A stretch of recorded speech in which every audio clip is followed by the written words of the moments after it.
வணக்கம். சித்தர்கள் வழிபாட்டு சேனலில் இன்றைக்கி கும்பகோணத்தில் உள்ள மௌனசாமிகள் மடம் அதை பற்றி தான் வீடியோவில் பார்க்க போகிறோம். இது வரைக்கும் நம்ம சேனலை சப்ஸ்கிரைப் பண்ணாதவங்க சப்ஸ்கிரைப் பண்ணிக்கோங்க.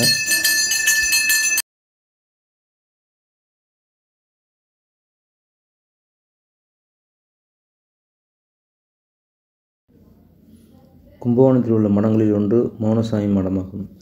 தஞ்சாவூர் கும்பகோணம் செல்லும் சாலையில் கும்பகோணம் செல்லும் நகர பேருந்துகள் மொட்டை கோபுரத்திற்கு முன்பாக நிற்கும் முதல் நிறுத்தம் மௌனசாமிகள் மடமாகும். கும்பகோணம் மௌனசாமி மடத்தை தொலைவில் உள்ள இந்த மடம் உள்ளது. கும்பகோணம் சிங்கார செட்டி தெருவின் வழியாகவும் மேலமேட்டு தெரு வழியாகவும் இம்மடத்திற்கு செல்லலாம். ஆரம்ப நாட்களில் மௌனசாமிகள் திருப்புவனத்தில் தான் இருந்திருக்காங்க. அங்கே சாலை ஓரத்தில் அங்கே எங்கேயுமே சுற்றி திரிஞ்சிருக்காங்க. அவர் யார்கிட்டையும் இது வரைக்கும் பேசுனதே கிடையாது. அவருக்கு வீடு கிடையாது. ஆனால் செல்லும் இடங்களிலெல்லாம் வரவேற்கப்பட்டு விருந்துண்டு பல சபதங்களின் பொருளாக இருந்தார். அவர் சிறிது நேரம் தண்ணீர் மட்டுமே குடித்ததாக கூறுகிறார்கள். மழை வெயில் எல்லாம் அவருக்கு ஒன்றுதான். கும்பகோணத்திலிருந்து பல பேர் அவரை பார்க்க வந்திருக்கிறார்கள். கும்பகோணத்திற்கு தங்க சொல்லியிருக்காங்க. ஆனால் ஐயா திருப்புவனத்தில் உள்ள மக்கள் யாரும் அங்கே அனுப்ப மாட்டேன்ட்டாங்க. திருப்புவனத்திலே இருக்கட்டும்னு சொல்லி. மௌனசாமி விரும்பினா அங்கே போட்டோம் அப்படின்னு சொல்லிட்டாங்க. ஒரு நாள் கும்பகோணத்திற்கு அழைத்து செல்லும்படி திருப்புவனம் மக்களுக்கு தெய்வீக குரல் அசரீதியாக கேட்டிருக்கு. அதுக்கப்புறம் தான் கும்பகோணத்துக்கு மக்கள் எல்லாம் சேர்ந்து பல்லக்கில் வச்சு கூட்டிகிட்டு போயிருக்காங்க. கும்பகோணத்து மக்கள் வரவேற்பு அளித்து ஏராளமான பக்தர்கள் திரண்டு தரிசனம் செய்து அவரை பார்த்ததும் தங்களது துன்பங்களை தீர்ந்து விட்டதாக சொல்லியிருக்கிறார்கள். கும்பகோணத்துக்கு வந்திருந்த சுவாமி விவேகானந்தரை மௌனசாமியை பார்த்து வணங்கியிருக்காங்க. அதே போல் பிரம்ம சமாஜத்தின் அன்னிபெசன்ட் அம்மையார் மற்றும் அருண்டேல் ஆகியோரும் ஆசீர்வாதம் பெற்று சென்றிருக்கிறார்கள். பல ஐரோப்பியர்கள் அவரை பார்த்துட்டு போயிருக்காங்க. திருவண்ணாமலையை சேர்ந்த அருணாச்சல சுவாமி என்பவர் கும்பகோணத்திற்கு அவரை காண ஐயாவை பார்த்தவுடன் அவரது ஆடைகளை திறந்துவிட்டு ஐயா உடனேயே தங்கிவிட்டார். அவர் மௌனசாமியுடன் எப்பொழுதுமே கூட இருந்திருக்கார். அதேமாதிரி காஞ்சி திருமேனி ரமணர் சேஷாத்திரி சுவாமிகள் கும்பகோணம் மௌனசாமியாரை ஓட்டினார்கள். பக்தர்கள் அவர்களுடைய வேண்டுதல் நிறைவேறியவுடன் அவருக்கு தேங்காய் உடைத்து வழிபாடு செய்வதும் அவருக்கு ஆடைகளை அணிவித்து தங்களது வேண்டுதலை நிறைவேற்றி கொண்டார்கள். 22 ஏப்ரல் 1899 ஐயா சமாதி அடைஞ்சிருக்காங்க. கும்பகோணம் மற்றும் சுற்றுவட்டார பகுதிகளை சேர்ந்த அனைவரும் அவருக்கு அஞ்சலி செலுத்தி அவரது உடல் தேவாரம் முழங்க ஊர் முழுவதும் கொண்டு செல்லப்பட்டது. அவர் தற்போதைய மடத்தில் உட்கார்ந்த நிலையிலேயே அவரது உடல் வைக்கப்பட்டு அதற்கு மேல் லிங்கம் வைத்து பிரதிஷ்டை செய்யப்பட்டுள்ளது.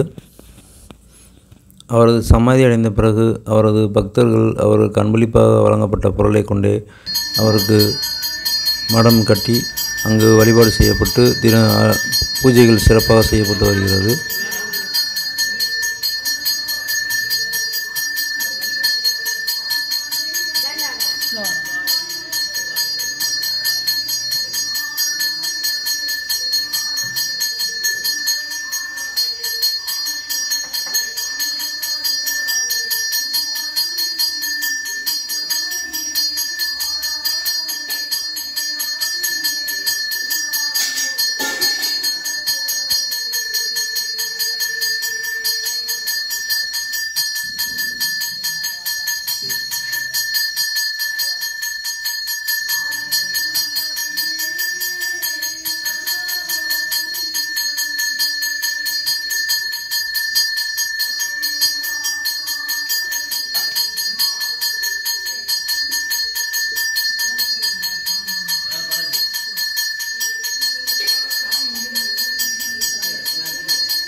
மௌனசாமி மடத்தில் தற்போது ஐயா இங்கே தான் இருக்காங்க. இவர் பேர் ராமச்சந்திர தம்பிரான் அவர்கள். இவர் நேரு பாரத பிரதமராக இருந்த பொழுது ஆதீனத்தின் சார்பாக செங்கோல் கொடுத்தவர். இவரிடம் பேசி கொண்டிருந்த போது ஐயா அவர்கள் மௌனசாமியின் தீவிரமான பக்தர்களுக்கு ஏதாவது ஆபத்து நேரப்போவென்றால் இவருக்கு முன்பாகவே சூசகமாக ஐயாவிற்கு தெரிவிப்பாராம். ஐயா அதை அவர்களுக்கு தெரிவிப்பது வழக்கமாம். மௌனசாமி மடத்தை காண நீங்கள் செல்லும்போது ஐயாவிடம் ஆசீர்வாதம் வாங்கி கொண்டு வாருங்கள். அதே போல் ஐயாவுடைய சிஷியர்கள் 5-6 பேர் இருக்காங்க. அவங்களுக்கும் அந்த கோயில் வளாகத்திலே சைடில் இருக்குது. அவங்களோட சமாதியும் அங்கேயே வச்சுருக்காங்க. அதையும் பார்த்துட்டு வாங்க.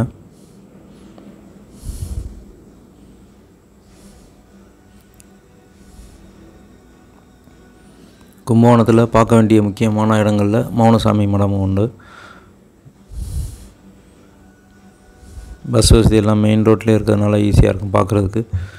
பார்த்துட்டு ஐயாவோட ஆசீர்வாதம் பண்ணிவாங்க. அடுத்த வீடியோவில் சந்திப்போம். இடையில கொஞ்சம் உடல்நிலை சரியில்லாதனால வீடியோலாம் போட முடியல. இனி கொஞ்சம் ரெகுலராக வீடியோலாம் வரும்.